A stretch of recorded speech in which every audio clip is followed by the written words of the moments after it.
नमस्कार साथियों, एनजी के भी यूट्यूब प्लेटफॉर्म में आपका स्वागत है। साथियों, आपके लिए लेके आया हूँ शिक्षा मनोविज्ञान के फिर आपके लिए मोस्ट इम्पोर्टेंट क्वेश्चन। तो साथियों, अगर आप चैनल पर नए हैं तो चैनल को सब्सक्राइब करना, बेल आइकन को अवश्य दबाना और अपने दोस्तों को अधिक से अधिक शेयर करना, जिससे कि वो भी इस प्रक्रिया का लाभ उठा सके, अपनी तैयारी को मजबूत बना सके। सफलता का मूल मंत्र है सकारात्मक सोच। सकारात्मक सोच रख के आपको तो करते हैं आज के पेपर की शुरुआत। तो साथियों, पहला क्वेश्चन है आपके लिए, जन्म के समय बालक का भार होता है।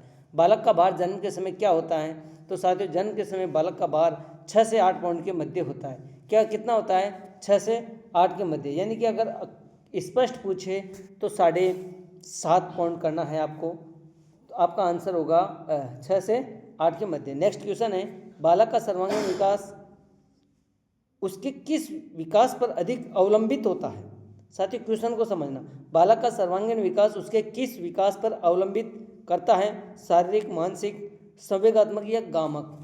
तो आपका आंसर क्या होगा? साथियों, गामक होगा। गामक मनोशारीरिक होता है, बालक का सर्वांगीण विकास मनोशारीरिक के रूप में होता है। तो आपका आंसर होगा द। नेक्स्ट क्वेश्चन साथियों, ठीक है, असामान्यता के जैविक कारणों के अंतर्गत शामिल हैं। असामान्यता के जैविक कारणों के अंतर्गत शामिल है या कारकों के मध्य जैविक कारण कौन कौन से हैं? तो उनको शामिल किया गया। आनुवंशिकता व शरीर संरचना, अंतःस्रावी ग्रंथि व प्रभाव, जन्मजात, उपयुक्त सभी। तो आपका आंसर क्या होगा? आपका आंसर होगा उपयुक्त सभी, क्योंकि यहाँ जैविक पूछ रहा है तो वंशानुक्रम है, शरीर है, अंतःस्रावित है, ग्रंथियाँ हैं और जन्मजात है। तो यहाँ पर उपयुक्त सभी आएगा। आपका आंसर होगा द। नेक्स्ट क्वेश्चन, बौद्धिक असामान्यता के अंतर्गत निम्नलिखित बालक आते हैं। किसमें आते हैं? प्रतिभावान बालक, सृजनात्मक बालक, मंदबुद्धि बालक व उपयुक्त सभी। तो आपका आंसर क्या होगा? आंसर होगा उपयुक्त सभी। नेक्स्ट क्वेश्चन, विकलांग बालकों के अंतर्गत आते हैं। विकलांग बालकों के अंतर्गत कौन कौन से बालक? नेत्रहीन बालक आता है, शारीरिक विकलांग बालक आता है, गूंगे बहरे बालक आते हैं, उपयुक्त सभी। तो आपका आंसर होगा उपयुक्त सभी। नेक्स्ट क्वेश्चन, मानव विकास जिन दो कारकों पर निर्भर करता है, मानव का विकास जिन दो कारकों पर निर्भर करता है वो कौन कौन से हैं? जैविक व आर्थिक। नेक्स्ट, जैविक, सामाजिक, सामाजिक व राजनीतिक और सामाजिक व आर्थिक। तो आपका आंसर होगा जैविक व सामाजिक, वह आपका आंसर होगा। नेक्स्ट क्वेश्चन, शिशु अपनी माँ को पहचानने लगता है। कब पहचानने लगता है शिशु अपनी माँ को? प्रथम माह में, द्वितीय माह में, तृतीय माह में या चतुर्थ माह में? तो आंसर क्या होगा आपका? आंसर होगा साथियों द्वितीय माह में। दूसरे माह में शिशु अपनी माँ को पहचानने लग जाता है। तो आपका आंसर होगा ब। ठीक है। नेक्स्ट क्वेश्चन, 12 वर्ष की लड़कियां लड़कों से होती हैं।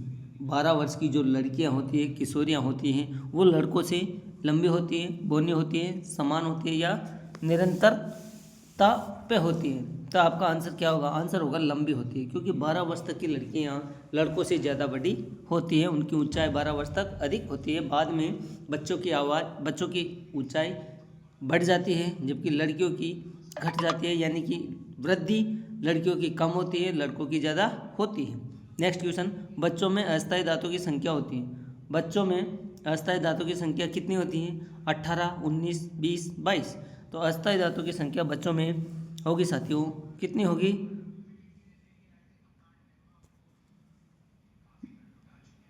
18। बच्चों में अस्थायी दांतों की संख्या होती है 18। आपका आंसर होगा कुछ बच्चों में 20 होती है, लेकिन अक्सर 18 देखी जाती हैं। ठीक है। नेक्स्ट क्वेश्चन,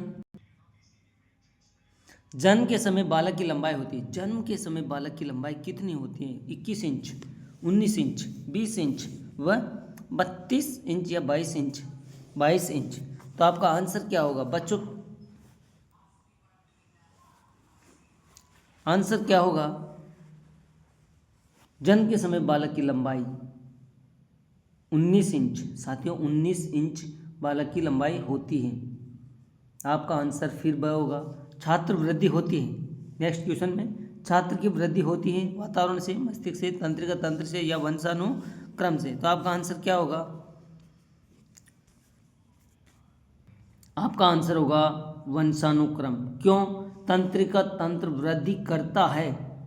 साथियों, तंत्रिका तंत्र वृद्धि करता है, लेकिन वंशानुक्रम के आधार पर अगर जिस बच्चे के माँ बाप हष्ट पुष्ट होंगे, फुल हाइट वाले होंगे, तो उनके बच्चे भी अक्सर लंबे पूरे होंगे, और छोटे जिनके माँ बाप हैं उनके बच्चे भी अक्सर कम हाइट के पाए जाते हैं। तो तंत्रिका तंत्र जो वृद्धि करता है वो वंशानुक्रम पर आधारित होता है। यहाँ पर क्वेश्चन थोड़ा सा अटपटा सा है कि छात्र वृद्धि होती है, यानी कि छात्रों की वृद्धि होती है, किस पे होती है? छात्रों की वृद्धि का विकास होता है, ऐसे होना चाहिए था। वंशानुक्रम से आपका आंसर होगा द। नेक्स्ट क्वेश्चन, बालक की उम्र के साथ साथ उसकी लंबाई भी बढ़ती है, यह किस विकास का द्योतक है? साथियों, बालक की उम्र के साथ साथ उसकी लंबाई भी बढ़ती है, यह किस विकास का द्योतक है? शारीरिक विकास, मानसिक विकास, संवेगात्मक विकास व गामक विकास। तो साथियों आंसर होगा गामक विकास, क्योंकि मनोशारीरिक होगा, लंबाई के साथ साथ विकास के साथ साथ ये किस विकास का द्योतक? गामक मनोशारीरिक होगा। आपका आंसर होगा द। ठीक है, नेक्स्ट, शैशवावस्था में शिशु चीख कर किसका ध्यान अपनी ओर आकर्षित करता है? सभी को पता है, शैशवावस्था में शिशु चीख कर अपनी माँ का ध्यान आकर्षित करता है, तो आपका आंसर होगा अ। ठीक है, वाटसन ने जन्मजात शिशु में मुख्य रूप से किन संवेगों की बात कही? वाटसन ने जन्मजात शिशु में मुख्य रूप से किन संवेगों की बात कही? उत्तेजना, कपट व प्रसन्नता, भय, क्रोध, स्नेह, इनमें से कोई नहीं। आपका आंसर होगा, आंसर क्या होगा? वाटसन ने नवजात शिशु के मुख्य रूप से किन संवेगों की बात की है? कौन? वाटसन ने शिशु में भय, क्रोध और स्नेह, तीन संवेग सबसे जन्म के समय बताया है। कौन से? भय, क्रोध और स्नेह। किसने बताया? वाटसन ने। तो मुख्य रूप से ये संवेग पाए जाते हैं जन्म के समय शिशु में। ठीक है, तो आपका आंसर होगा स।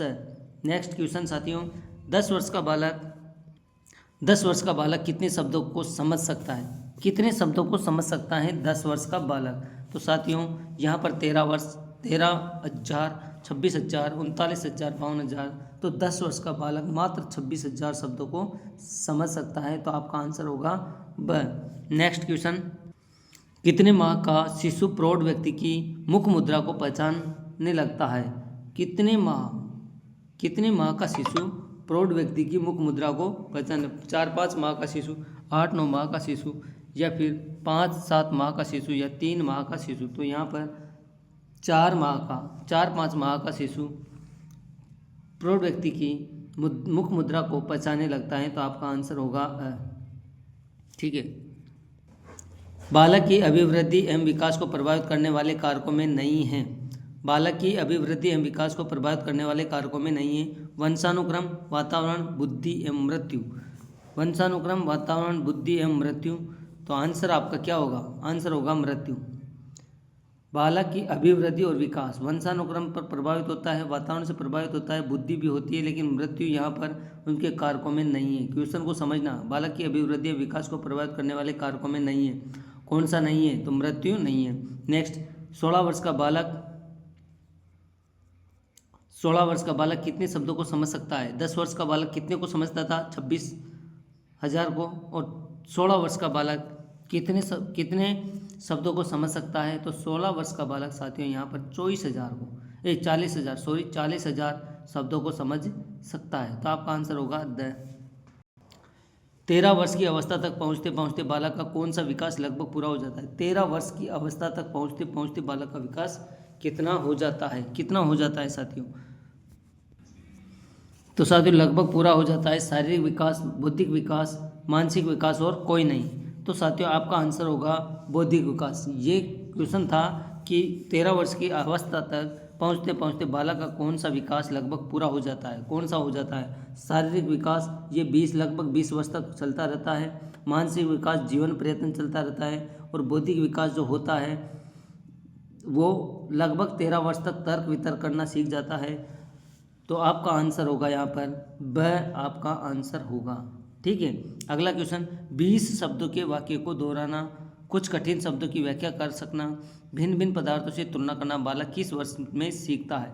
किस वर्ष में सीख जाता है? 9 वर्ष में, 10 वर्ष में, 11 वर्ष में, या फिर कोई नहीं?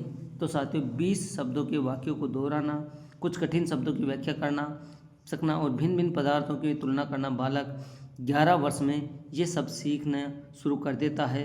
तो आपका आंसर होगा ब। ठीक है, नेक्स्ट क्वेश्चन, शेषवावस्था है। शेषवावस्था क्या है? जन्म से 4 वर्ष तक की, जन्म से 5 वर्ष तक की, जन्म से 7 वर्ष तक की और इनमें से कोई नहीं। तो साथियों शेषवावस्था को हम जन्म से अक्सर 6 वर्ष तक मानते हैं। तो आपका आंसर 5 होना चाहिए, क्योंकि 7 बाल्यावस्था में आ जाता है। तो यहाँ पर 5 वर्ष दे रखा है, जन्म से 5 वर्ष, तो आपका आंसर ब होगा।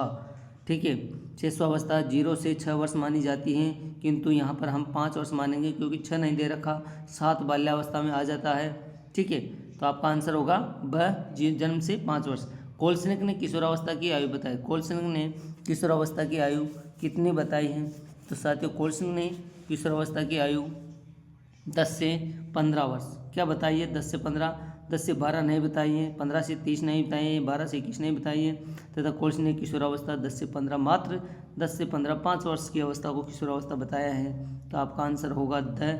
किशोरावस्था कोलसनिक के अनुसार कितनी है? 10 से 15 वर्ष। नेक्स्ट क्वेश्चन, बाल्यावस्था में बालक अंतर समझने लगता है। बाल्यावस्था में बालक अंतर समझने लगता है, किसका अंतर समझने लगता है? अच्छी बुरी आदतों में, माता पिता में, मित्रों में, शिक्षकों में। तो आपका आंसर क्या होगा साथियों? आपका आंसर होगा अच्छी बुरी आदतों को बाल्यावस्था में बालक जान जाते हैं। तो आपका आंसर होगा क्योंकि बाल्यावस्था होती है 6 से 12 वर्ष। तो 6 से 12 वर्ष के मध्य बालक अच्छी बुरी आदतों का अंतर करने लग जाता है। ठीक है, नेक्स्ट क्वेश्चन, बालक को दिन, तारीख, वर्ष का ज्ञान होता है।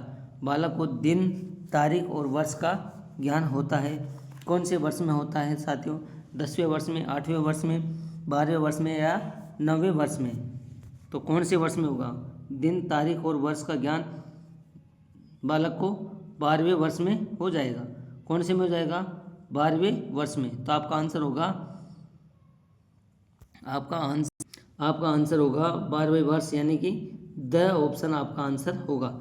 5 वर्ष का शिशु मित्रों की पुस्तक देखते समय पसंद करता है। 5 वर्ष का, मात्र 5 वर्ष का, यानी कि शेषवावस्था का लास्ट टाइम। 5 वर्ष का शिशु मित्रों की पुस्तक देखने पर पसंद करता है पढ़ना, बातें करना, सोना या कहानी सुनना। तो आपको क्या लगता है कि 5 वर्ष का बालक क्या पसंद करेगा?